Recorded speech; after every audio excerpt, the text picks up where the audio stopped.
Hear more. But first, Sunday's shooting of protesters calling for independence in Anglophone Cameroon has prompted heavy criticism abroad, including from Antonio Guterres, the UN Secretary General, who has called on Cameroon's authorities to investigate.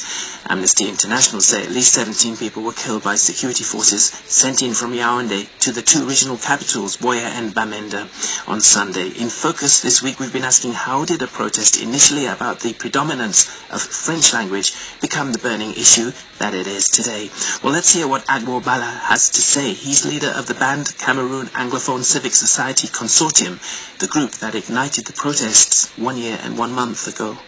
No, I don't think anybody thought we would get to where we are, but I think we had an idea of how angered, how bitter, how disappointed our people were with the government.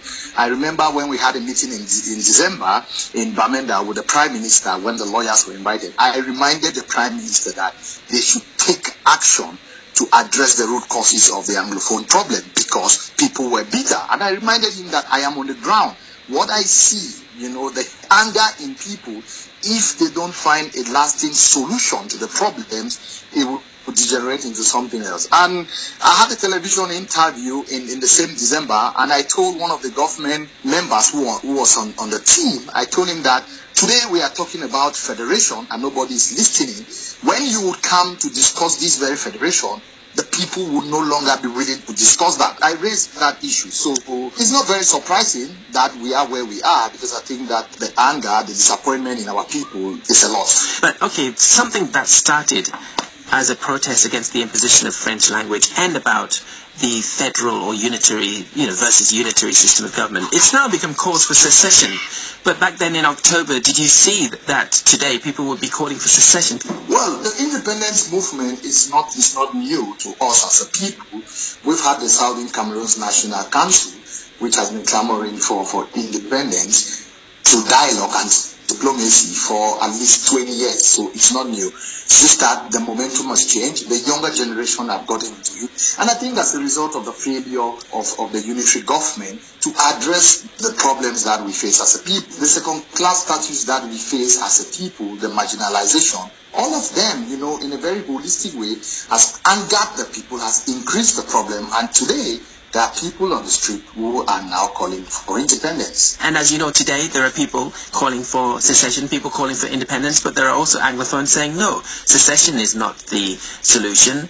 We need to get to the problem. They're saying the problem is the system of government and the problem is President Paul Biya. Where do you stand? I would describe what is happening in the Anglophone Cameroon region. There are now three categories of persons.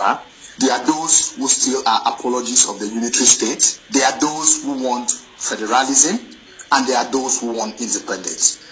I think that what should be done is to bring all the groupings on a round table, and have a veritable dialogue with government, in the presence of probably the UN regional office, UNOCA, because the Secretary General of the UN also has made statements that his office is willing to try to mediate. Yeah, because we are liberal people, because we are ready to dialogue, because we are willing to dialogue, because we think that, we cannot achieve anything through violence, we might decide to hold a meeting wherever, because I think the most important thing now is to sit and talk. You as a representative of civil society, a banned civil society organization till now, are ready to sit and talk. But you also did say that there are three types of views from Anglophone Cameroon. You called it apologists for unitary state, those who want a federation and those who want independence. Where does your organization and where do you stand? Which one is it for you? Where's your starting point?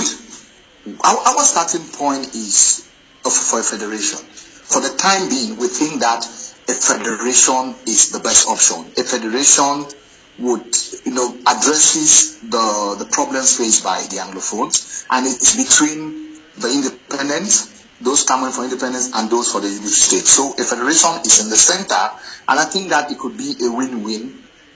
And that's Balla of the banned Cameroon Anglophone Civic Society Consortium. He was speaking to me from Bamenda. This is Focus on Africa to Uganda.